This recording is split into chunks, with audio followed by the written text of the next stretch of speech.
Most of the apples grown in West Virginia are in the eastern panhandle. Katy Orr-Dove's farm is one of the largest orchards in the state. We produce about 205,000 bushels of apples every year, and we have about 25 different varieties.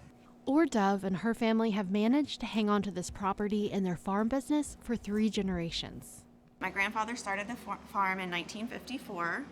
He started with some orchards, and then he started buying adjoining orchards that were going out of business. As the farmers would get older and not want to do it anymore, they would offer him their property for sale first because they wanted to see it kept as farmland. So he expanded his farms up and down. They call this Apple Pie Ridge. Really great soil for orchards, and he just grew from there. And then he put in his own packing facilities so he wouldn't have to pay other people to pack his fruit. So that's how we got our apple packing shed and our peach packing shed. As with all farming, there are weather challenges, and they also have to fight bugs from eating their crops. I think there's always been challenges, and I just think it's the nature of farming that people overcome them. You overcome them and you adapt and go to the new trend, or you got a business and sell your farm. And though Orr's farm is going strong, many farmers across the state are looking to sell their businesses. West Virginia produces about 110 million pounds of apples every year, just a third of what we used to grow in 1979. Apples grown in West Virginia have traditionally been sold as eating apples, or for apple juice or applesauce. Sweet varieties, like Golden Delicious apples, are good for those uses.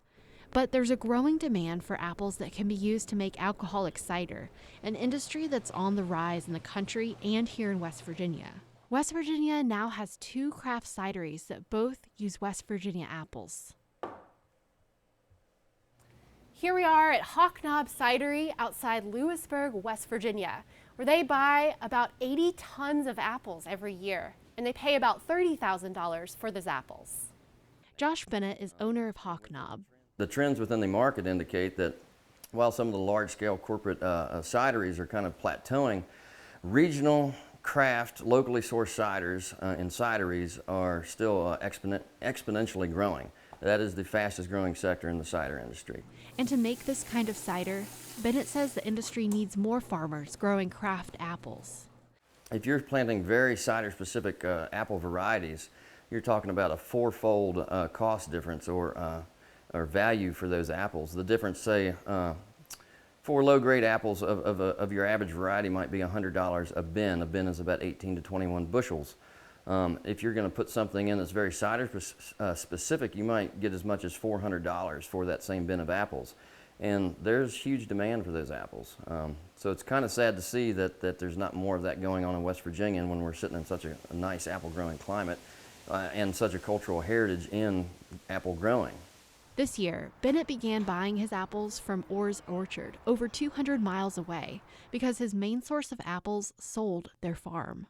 So we were sourcing everything within about 30 miles of the facility at Morgan Orchard, and that orchard sold last year. And it didn't sell to another orchardist, it actually closed. It sold to a turkey farming company. So at a personal level, I would say that was it was really sad to see that was one of the last commercial orchards in southern West Virginia. Many people we spoke to in Greenbrier and Monroe counties say they're sad to see this 100-year-old orchard close. Suzanne Williams has a small business making jams, which she sells in shops across the state.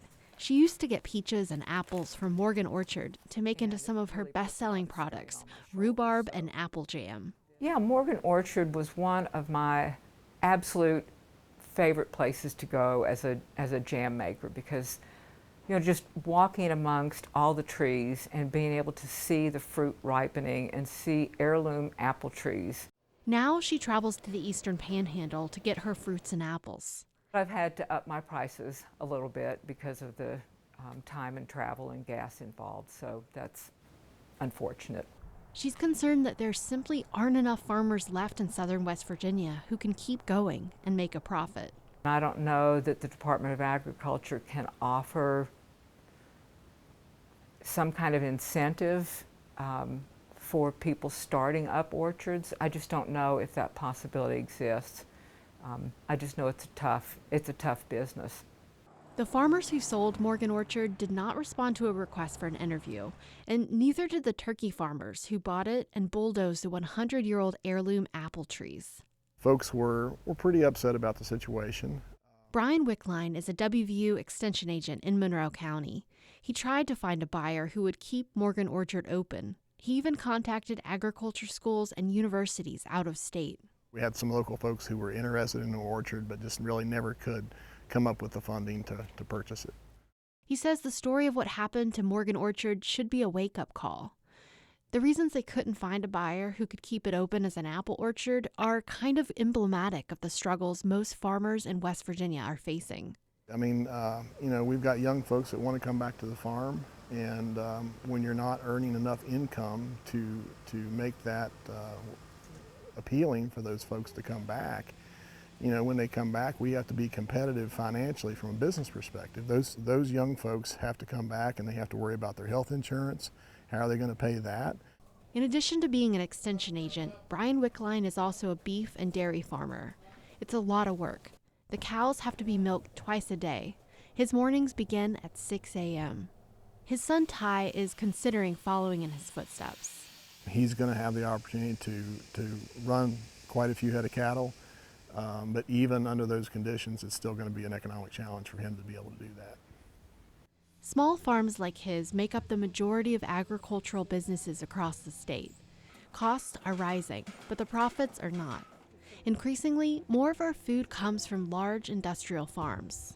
If we're able to keep those funds here locally, a larger amount of those dollars would stay in the local economy. Wickline says state lawmakers could help by making it easier for small farmers to sell their products at a profit to customers locally. School systems, getting local economy, local foods back in the school systems. Those are some things. Local milk back into the systems. So yeah, there's some things that we can do here locally that would help out. And they could also help farmers advertise niche products like heirloom apples to build up the brand for foods that are unique and special to the Mountain State. For the Legislature Today, I'm Roxy Todd in Monroe County.